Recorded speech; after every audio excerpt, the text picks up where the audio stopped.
Good afternoon, Louisiana, and welcome to At the Book here for this Thursday, June the 23rd.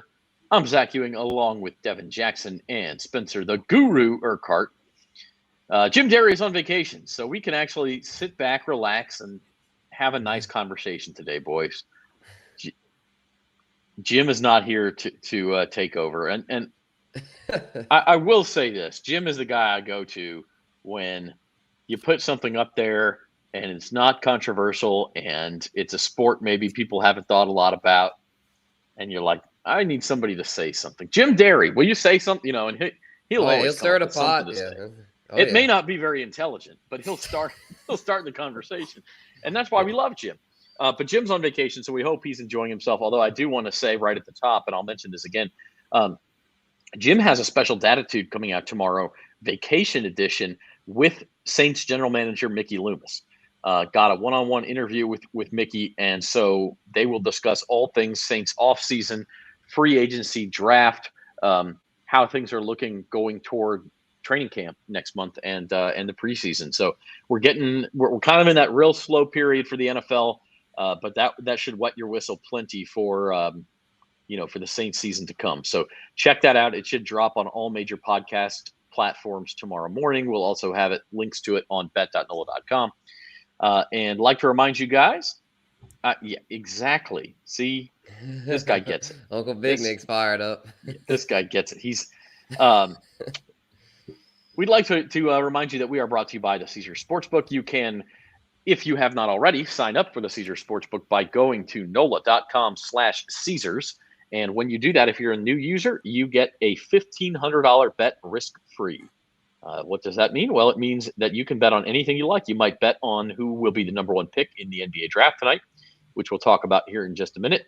And if you're wrong, you get your stake back. You get a bonus money in the equal form of that bet, and you basically get to try it all over again. And so your odds obviously go dramatically up when you have two chances to get that winning bet. With that said, let's talk some NBA draft, guys. And Devin and I have been texting back and forth about this all day. And Spencer, I'm sure you've seen it too. The odds. I mean, this is where I spoke at a conference last week where it was, how do you write about odds? And one of the things is, well, sometimes the odds tell a story beyond just saying which side is favored. And so far, with the NBA draft coming up in about 3 hours, the odds have most certainly told the story. And I'm going to let Devin recap it because I think he knows best. But basically, we have gone on a seesaw between Jabari Smith and Paolo Banchero being the number one pick or being the heavy favorite to be the number one pick, to the point where we legitimately are not 100% sure who it will be here tonight, Devin. Yeah, so it started obviously back in the draft lottery. Everyone thought it was going to be Jabari Smith as the top, and that's what it was. I think Jabari opened at, I want to say minus 125, I think, or something like that. And then it was like plus 175 for Chet. Pretty much has been them all along. And then Banchero, he was like as high as 20-1 on June 9th. And then you get to this week, that's when Banchero starts getting a lot more, money in on him. See his odds lower. I think by Tuesday or Wednesday, he was like the second highest to be the number one pick. But still, Jabari Smith comfortably is a lead. But then last night happened, and it was like around 9. I think it was like minus 300 for Jabari Smith still. But then by the time like midnight came around, it was even money. It was 115 for both Banchero and for Jabari Smith, and then by 12:30, it was Banchero as the lead at minus 130, blossom all the way up to minus 200 around 1 a.m. and then it was amazing to just watch it in real time. I mean, it was just dropping every 5 minutes you check, and Paolo Banchero's odds had dropped every single time to some new number. Yeah, it was crazy. I was telling you, it probably hasn't been the craziest thing in the NBA since the Kawhi Leonard, Paul George situation a couple years ago when it dropped in the middle of the night. So that was kind of surreal to watch because it was like the first time you saw like the betting odds changed dramatically like right before your eyes. It wasn't like anything like, after a couple of hours, it was like every minute it was like ticking towards Banchero. And then, woke up this morning and you caught this, but, Adrian Wojnarowski, he tweeted out still 1, 2, 3, Jabari, Chet, and Paolo, going in that order. And which was just so we're all clear about what's going on here. That was the opposite of the way the bets were going overnight. Overnight, it looked like all the momentum was with Banchero to be the number one pick. Now, all of a sudden, it was back to Jabari Smith. And when Woj says something, as we all know in the NBA, I mean, usually that's gospel, right? Like, so Jabari Smith is going to be the number one pick. Yeah, you would think so, but now we don't know. After that fiasco last night, it definitely has you wonder. I know you put some down on Banchero odds, Zach, as all that was unfolding. I did. I tried. Yeah, I tried to follow that steam, and it happened, by the way, in the NFL draft. If you guys remember, with Travon Walker, he was not really mentioned as one of the top candidates to be the number one pick. It was a lot of Aiden Hutchinson. Maybe you heard a couple of linemen, a couple of other guys. You did not hear a lot of Travon Walker until a couple of days before the draft, and all of a sudden, am I frozen, guys? No, you're good. Okay, I'm losing you. All right, there you are. Yeah, a couple of days before the draft, all of a sudden the odds started to go into Travon Walker's favor to be the number one pick, and I followed that steam and won a bet, as did a lot of people. And so I was trying to follow the Paolo steam at about midnight last night. Unfortunately for me, it looked like that steam was wrong because Adrian Wojnarowski, as you said, Woj bombed this morning at about 7:45 Central Time. Hey, Jabari Smith expected to be the number one pick. So at that point, all the sports books take the odds off of the board. You can't bet on it anymore. A couple of them, I think FanDuel, DraftKings put it back up a couple of hours later with Jabari Smith like minus 10,000. I mean, to where you couldn't make any money on it, right? Like they'll put him back up, but unless you were willing to be stupid and put money on Chet Holmgren, for instance, who at this point does not look like he'll be the number one pick, you weren't going to make any money on it. Well, a few hours after that, maybe around noon, 1 o'clock, that number started to come back toward Paolo again. And so from minus 10,000, even with what Woj said this morning, these are what our current odds are now. And it's still Jabari Smith by a decent amount. And this was an hour ago. And actually, it's moved even more toward Banchero. It's minus 225 for Smith, plus 175 for Banchero right now. So, like, even with Adrian Wojnarowski, who, as we said, when he says something in the NBA, Spencer, it's gospel. I mean, you can take it to the bank. Now it looks like Paolo's back in the mix. Yeah, I'm kind of thinking it's going to be Paolo because I was stubborn with the NFL draft. I was saying, I'm not buying the Trayvon's team. It's going to be Hutchinson, but boy, was I wrong there. I think Paolo is going to be it. I mean, it's just that someone knows something we don't, and that person that knows it they must think Paolo's all but a lock to be the number one pick. I know Woj has a lot of sources, probably the most out of all the NBA insiders, but I think one of these Vegas insiders has the inside track on this Paolo thing. Well, I mean, it'll be interesting, but that's who I'm going with. I mean, it's really this fascinating behind the scenes, like, because if Woj called you right yesterday and said, hey, I can't make this public for whatever reason, but Spencer, I'm telling you, Jabari Smith's going to be the number one pick. I'm telling you. I mean, you empty your bank account on that, right? Like whatever you have in your sportsbook balance would be going on Jabari Smith. Woj knows this stuff, but there's somebody somewhere else who knows something, who must be more confident than they are in Woj, that it's going to be Paolo. It's a fascinating behind the scenes discussion. And so when Adam Silver, and we say 7 o'clock. This is the NBA. The draft ain't going to start at 7 o'clock. It's going to be like 7:25 before they even put the magic on the clock. So like 7:30, Adam Silver will step to the podium. The Orlando Magic select. And I don't, like, for the first time in a long time in an NFL or NBA draft, we're a couple hours before the draft, and I have no idea what he's going to say. Yeah, it's going to be fascinating because, like, this could be the biggest story of the offseason, right? Like, is Woj always going to be correct now? Is his sources leading him wrong? So it's going to be interesting to see if Vegas is right again, or were they just fooled by something? I don't know. Me and you talked about, Zach, that maybe there's a trade looming. between maybe the Rockets and Magic, or the Thunder and Magic, or somebody else outside of the top 5 that we just don't know about yet, that they know about and expect to happen probably minutes before the draft starts. So it's going to be very fascinating to watch, because it's like, that was like, usually you see, the odds being talked about, hours before the draft. Like, I would expect something like this to happen today, not like in the middle of the night before the draft. So it's very interesting to see how it's unfolded, and probably one of the more exciting betting stories that's happened this year, because you just saw the momentum shift in every sports book. It just wasn't like one or two. And this is where sports betting is fun, even if you're not putting a lot of money on it. The stories that you kind of are privy to, the regular sports world, like listen, we have a fantastic sports section in the Times-Picayune. You're not going to read about that in the pages. Number one, because it happened in the middle of the night. Number two, because it's not like the mainstream. People will say, okay, it's going to be one of these 3 guys, but they're not going to tell you the way that the momentum has shifted, like the odds will. And just to be clear, Woj, by the way, here's the language of his tweet that was sent at 7:41 a.m. Central Time today. As team boards finalized today, the 1, 2, 3 of the NBA draft is increasingly firm per sources. Jabari Smith to Orlando, Chet Holmgren to Oklahoma City, and Paolo Banchero to Houston. Okay, so increasingly firm. That's not like he's saying this is what it's going to be. Increasingly firm, as we all know, is like, okay, he's hedging his bets there a little bit, no pun intended.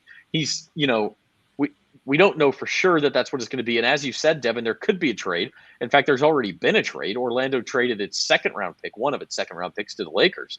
And sometimes when teams make one trade, it's a prelude to another trade. I don't know. I mean, maybe Jabari Smith will end up with the Magic, but maybe it won't be at pick number 1.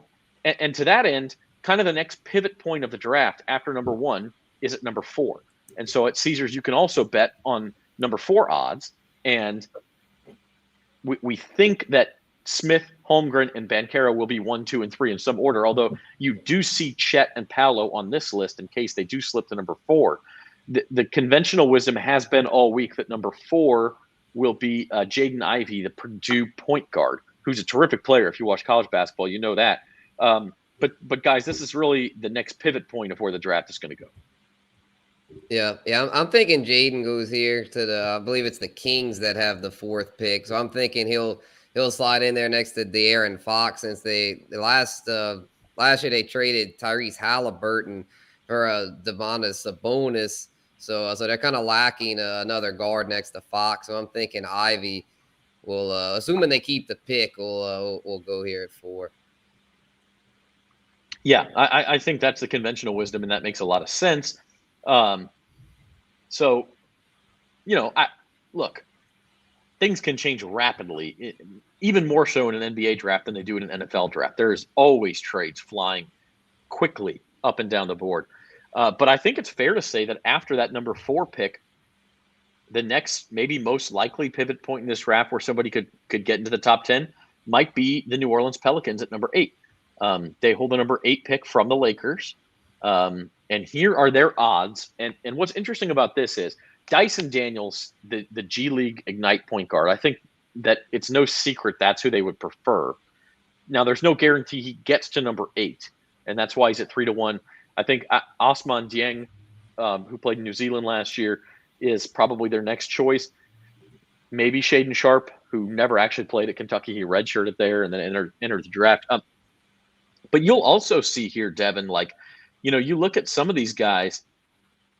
Agbaji, his pick over under is 13.5. If you look further down, Tari Eason of LSU, his pick over under is like 18.5.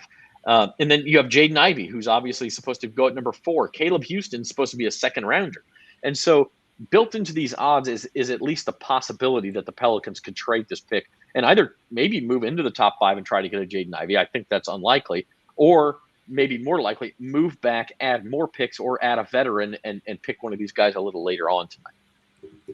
Yeah, the unique thing about this is that the top 10 usually doesn't go as expected. I know a lot of people have talked about, these guys go in the top 10. Someone like Dyson Daniels, he could be gone as early as like 5 or 6, and then all of a sudden, what are the Pelicans going to do then? Because it's very clear they want a playmaking guard to add to the mix of what they already have. They already got plenty of wings and wing depth.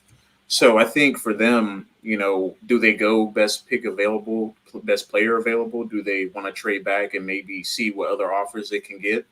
Because, I mean, they're in a good position where, like, even if they don't get the player they want, they're going to get someone that can come in and contribute at some point. They're in a position where they don't need that person to start right away, which is probably the best of probably the teams ahead of them. So I think for them, you look at this list and even looking at some of the over-unders on where they'll be picked, like Zhang right now, he's like 10.5. So you move back to 9 or 10, maybe he's still there.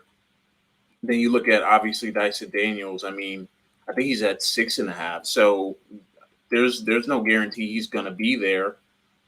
Maybe a Keegan Murray falls out of the top 5 and he could be there at 8. So, I mean, there are so many possibilities that can happen with what the Pelicans are going to do. It's probably unlikely they get a Jaden Ivey or Murray or a player like that. But clearly, I mean, they're want to add a playmaker or a shooter. So, to me, I think if Dyson Daniels isn't at 8, I think they may go someone like a Shaedon Sharpe, and if they move back, maybe they get someone like a AJ Griffin or Johnny Davis. So I see value in those two guys on this list. Yeah, I want to get your take too, Spencer. I think the interesting thing about the Pelicans is they are a much more complete roster than most teams who have top 10 picks. And so they don't necessarily need to draft for an extreme need. Yeah, 100%. Yeah, which is why they could definitely trade back, because a lot of teams picking up here are more desperate to add a certain player, or the Pelicans can just kind of, let the board come to them and just take someone that'd be a good role player, a good complement to what they already have. So yeah, I'm thinking if they trade back, then maybe Johnny Davis. I mean, he could even go to him at pick 8 potentially. I think he'd be a good fit, be a good shooter, come off the bench. I think they'll go guard, either him or Shaedon Sharpe, or I feel like if Dyson Daniels falls, then they'll definitely keep the pick and go with him. I mean, they could go with a bigger, big like a forward type, Jiang's in the mix and AJ Griffin, but I think the best value here would probably be Johnny Davis, because I think there's a chance they trade back and he could still be there. You do not as often see in the NBA the trade back just a couple of picks. You see that a lot in the NFL, and I think one of the reasons for that is it's easier to value that. Okay, a third rounder is worth 2 picks in the first round, an extra second rounder is worth 4 picks in the first round, whatever it is. There's only 2 rounds in the NBA, and a lot of times, although, I mean, listen, Herb Jones was a second rounder. Nikola Jokic was a second rounder. Like, there's good players to be found in the second round. It's just it's just a matter of, the percentages are against you there, but it's a little bit harder to just move back a couple of spots and still get some sort of value in return. Not saying it's impossible, but it is a little bit harder. So with that said, guys, let's call our shot here. Devin, you first. Either who do the Pelicans end up with at number 8, or do they trade up or down? My gut tells me they trade down, and I think they get a player like AJ Griffin or Johnny Davis. I just think Daniels is probably going to be gone. I could see someone trading up for Zhang and value his upside. So I think they trade down and take a AJ Griffin, Johnny Davis type player. All right, Spencer, call your shot. All right. Yeah, I know I just said I could see it going in that direction, but I'm thinking one of either Daniels or Sharpe. No. Calling your shot is not one of either. We're. Well, I know that's why I was about to call it. I was about to call it, and I'm going to say that I'll go with Sharpe. I think Sharpe's going to end up the pick there at 8. And he's a mystery. I mean, listen, he's an interesting story. He was a 5-star player, one of the top players in the country out of high school. Went to Kentucky because he graduated high school a year early. I don't think he could play college ball yet. And so he redshirted and then said, well, forget this, I'm going to the draft. So he never actually played there. We don't know how good he is. And I'm going to go kind of in the middle of you guys. I'm going to go with Osman Jiang. And the reason I say that is because I do think Dyson Daniels will be gone. I think Zhang is the only other player the Pelicans are really interested in there at 8. And I think they'll grab him because I don't know that they're going to get value in a trade. So that's where I'm at. So that is the NBA draft. Starts at 7 o'clock tonight. Again, number 1 pick odds all over the place. We're going to check them again before we end the show here in a few minutes. But for right now, it looks like Jabari Smith is still the number 1 pick. That's certainly what Woj says for ESPN.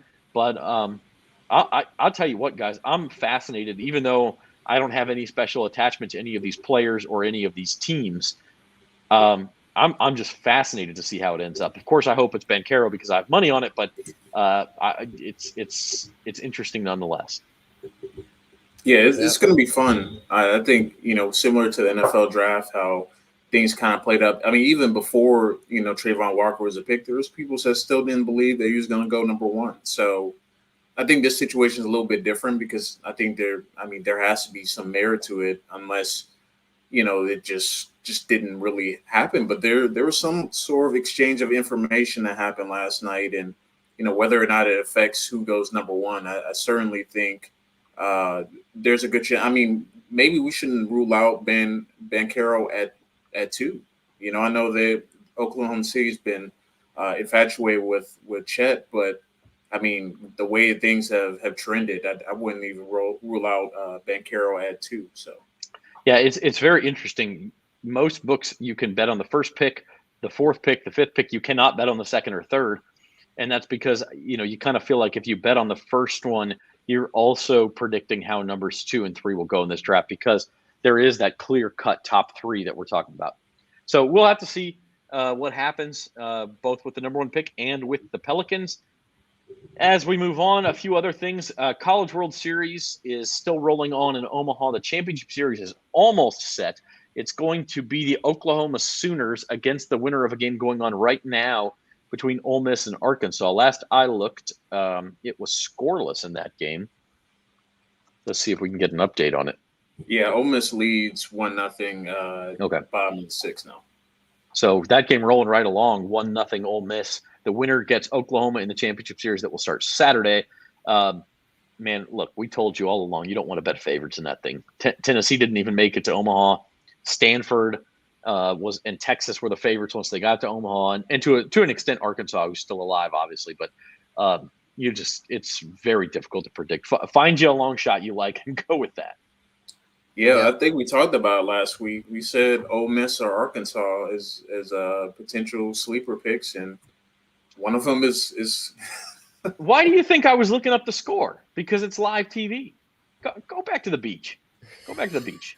All right? Oh, Jim. That's why I'm looking up the score. All right, professional baseball, and I do want to say we are going to dig way into Major League Baseball on Monday. We're going to dedicate a lot of our Bayou Bets show to Monday, and that's partly because we do have on Eric Biggio, who is Caesars baseball handicapper on Monday. I'm really looking forward to hearing what he has to say, both about futures odds like this and just about handicapping baseball from a game-to-game perspective. So really looking forward to talking to Eric on Monday, 4 o'clock live, Bayou Bets. But for now, this is our World Series odds. Interesting that the Yankees have been off to such a hot start. Aaron Judge has 27 home runs. He's on pace to break the Yankee record of 61 by Roger Maris. But the Dodgers are still the favorite. Are you guys surprised by that? Not really. I mean, the Dodgers is such a long season, and the Dodgers are still built to make a deep postseason run. They did lose Walker Buehler, though, for a while, and while he's not out for the season, it's unlikely he'll be back to his old self. Like, even if he does come back, it'll probably be late in the year and might have to just be a reliever. So that's a big blow. But, I mean, overall, though, the Dodgers are still really stacked, and they'll probably make a move or two at the deadline to bolster their pitching. So I can see why they're still favored. The Yankees, though, have been rolling. But the Dodgers, to me, they should still be the favorite. Yeah, I agree. I think in a playoff scenario, although I will say this, Aaron Judge gets the headlines, and the nickname Bronx Bombers is so prevalent in Yankees lore. I mean, going back obviously to the 1920s, but even in the 50s and 70s and 90s and 2000s, they had these great hitting teams. This is very much a run prevention team. The pitching staff is unbelievable, led by Garrett Cole, and also Nestor Cortez Jr. is having an unbelievable year. The bullpen's unbelievable. The defense is good. This is, Aaron Judge is going to hit home runs, and Giancarlo Stanton will hit home runs. They got other good hitters too. But this is a team where they're built to beat you 4-2 every night. And they've played, I think, a couple series against the Rays, who are obviously a good team in the last week. And that's what they're doing. They're beating them.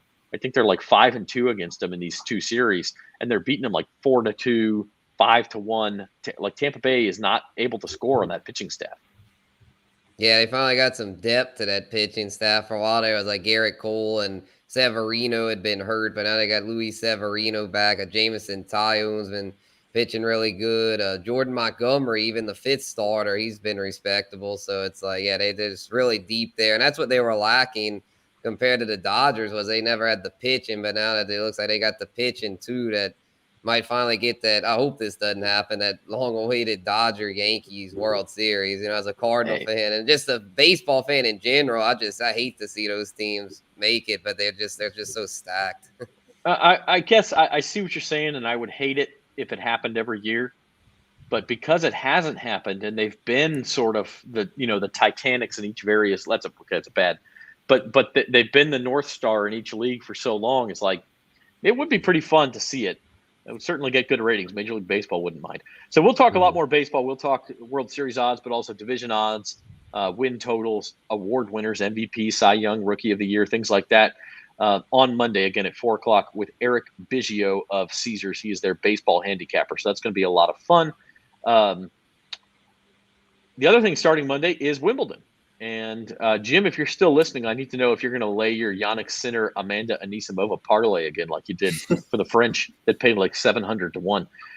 Novak Djokovic is the favorite here. Of course, we're on grass. Rafael Nadal won the French. He's the clay court king. He's at plus 650. Second favorite is actually, I was a little surprised by this, but it's the Italian Matteo Berrettini. Got to say his name like that. He's the second favorite. And you see down the list there, John Isner, a big-time server at 50 to 1. And Jim, Jannik Sinner, also at 50 to 1. Any of you guys interested in a Sinner Anisimova parlay? I think I'm going to stay away from that one.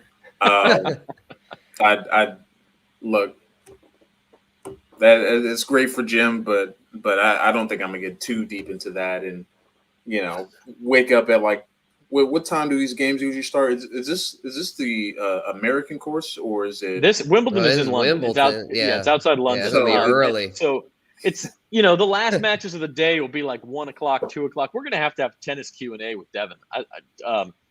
No, the U.S. Open is at the end of August. Nobody ever watches it because it coincides with the first week of NFL. But it's outside London. I've actually been to Wimbledon to see a match. It's a lot of fun. The women's odds, by the way, or as they say at Wimbledon, it's not women and men, it's ladies and gentlemen. Iga Swiatek, who won the French Open, she's a big favorite. You see Coco Gauff, who was in the final. And then the name that will get everybody talking, whether you are a huge tennis fan or not, is listed, sixth there, and that's Serena Williams. She's still one short of Margaret Court's all-time Grand Slam record. She's coming back from injury, obviously getting older. The big question is here, could she win another one? And if she does, that grass courts on Wimbledon, where her power is sort of accentuated, might be the place. She's 16 to 1. I don't know. It'd be a great story, guys. Yeah, it certainly be one to follow. Sorry, I didn't mean to come off like I didn't know anything about tennis. I watched my fair share of tennis matches over the years, but yeah, Serena, seeing her win in Wimbledon, I mean, grew up watching her playing in the Wimbledon final. So it'd be cool for her to just make it, to the final. I think that will be a pretty big story, especially over the last couple of years, with everything she's dealt with. So I think it will be a great story. Oh, I mean, listen, if she stays healthy through the first few rounds and looks pretty good and gets into, like, let's say the fourth round of 16, it will become a very big story worldwide, but especially in the U.S., how Serena is doing and how far she can go. She had her first match today, I want to say, of her comeback in one of the warm-up tournaments, and she was playing in doubles with the name you see two names above her, Ons Jabeur, who's a Turkish player. and it was Jabeur who left that match with an injury, and so Serena wasn't really able to play. They had to default out of the tournament because of Jabeur's injury. But it'll be interesting. She still may be able to get into a draw. Wimbledon does start Monday, so not a lot of matches, not a lot of points she's played this year. Whether her body holds up is the big question in the first week of the tournament, and then we'll see. We'll see what she does in the second week. Also this weekend, NASCAR is in Nashville for the Ally 400. Spencer, this is your department, man. Are we going favorites or long shots this week? Yeah, I've got saved. If you're going favorites, the two to go with would be the Kyle and Kyle show. Kyle Larson and Kyle Busch are both really good here at Nashville. Kyle Larson absolutely dominated this race last year. Led like 80, 90% of the laps. He was just untouchable. It is the next gen car this year though, so it could open things up. I don't think he'll lead that many this year, but he's definitely still at plus 450. I know he's a pretty big favorite for a NASCAR race, but it could still be some value there. And then as far as long shots, there's a few I like. Alex Bowman plus 1,800 could be a good play. And then Kevin Harvick at plus 2,000. I know Harvick's had a rough go of it recently. Hadn't won a race since 2020, but I'm thinking this could be his week because with Daniel Suarez winning last week, that's now 12 regular season winners. And there's only 16 playoff spots. And the way the NASCAR playoffs work, if you win a race, you're automatically in as long as you're in the top 30 in points. So Kevin Harvick, if he doesn't get a win, he might be out of the playoffs. So I think he's going to be, as they say, driving the wheels off that thing to try to get the win this week. Because if he doesn't get one soon, I mean, it would be, I think, the first time in his career that he's ever missed the playoffs. I like that bet. Kevin Harvick, Bakersfield boy, 20-1. Also, the Travelers Championship on the PGA Tour going on this weekend. Another really good leaderboard late in the first round. Rory McIlroy has the lead. Xander Schauffele is just a shot back. Patrick Cantlay's a couple back. Scotty Scheffler's in the mix. I mean, a bunch of guys who are top 10 in the world, even the week after the U.S. Open, back playing and back on the top of the leaderboard. So a lot of good live betting opportunities from that one. Right now, McIlroy is a plus 220 live favorite, followed by Cantlay plus 450, Schauffele plus 500. So College World Series this weekend. Wimbledon starts Monday. We're going to dig into baseball. Listen, guys, it don't stop. NBA finals are over. The NBA draft is tonight. We're obviously in the slow period for the NFL, but it does not stop, and neither do we. Final thoughts on this Thursday from Spencer the Guru. Yeah, you're right, Zach. Yeah, it's all gas, no brakes with this sports world, man. There's always something going on. We'll have NFL talk here soon, I'm sure, with training camp will be starting up in a month or so, and then there's all kind of cool stuff. I'm excited for my vacation, though. It starts tomorrow. I'll be this weekend. I'm actually going to be at that Nashville NASCAR race. Be my first NASCAR race in person, so I'm super stoked about that. That'll be fantastic. Yeah. Credentials for that. Right? Yeah. I mean, I wouldn't mind. No, listen, you get a credential, you can't be drinking on the infield. So that's it's a little I don't know. Yeah, I don't know. You have to weigh my options. But then I'm also going to Busch Stadium the next week for the first time and go see the Cardinals in person. So I'll let y'all know how the trip goes. It should be fun. Who do the Cardinals have in that game? The Marlins. The Marlins. So maybe you get to see a Sandy Alcantara, who's I think the NL Cy Young favorite. So could be fun. Yeah, for sure. That's what I was thinking. The Marlins, I mean, they're not that great, but they've got some good pitching, so it could make for some interesting action there. Hopefully the Cards can get the dub, but we'll see. And Devin Jackson, your final thoughts as we head into this NBA draft tonight?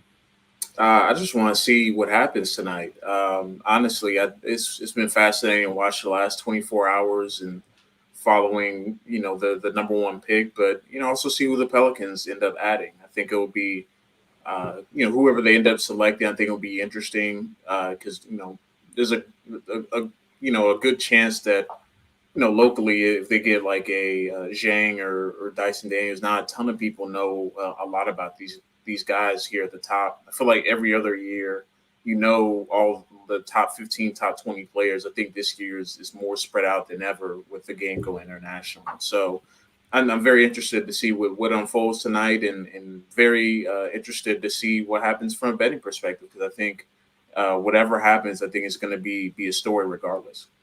Absolutely. And I'm looking forward to that as well.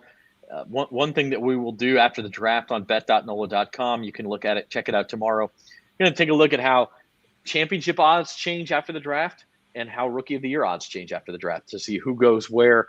I don't know that there's a player in this draft who's going to dramatically change championship odds. I would be surprised at that, but maybe Rookie of the Year odds change. And there will be some trades tonight, too, and that could change championship odds. Kyrie Irving, it looks like, is going to be on the move sometime in the next couple of weeks. I don't know that it would be tonight, but, of course, with draft picks involved, it's always a possibility. So keep your eye out for that. And my final thought, as I said, tune in Monday, 4 o'clock. I'll be talking with Eric Biggio of Caesars. He is their baseball handicapping expert, and we're going to dig into Major League Baseball on Monday. Spencer, enjoy your vacation. Devin, I know you're going out of town this weekend too. I'm going to run the ship. Jim Derry's going to sun himself at the beach and come back in a not-so-cranky mood. No, he won't do that. He's not going to do that. But we will keep the ship afloat. Tune in Monday at 4 o'clock for Bayou Bets. Sign up for the Caesars Sportsbook if you haven't already. NOLA.com/Caesars. Get the bonus. Get our promo code by going to NOLA.com/Caesars. For Spencer the Guru and Devin Jackson, I'm Zach Ewing. This has been At the Book.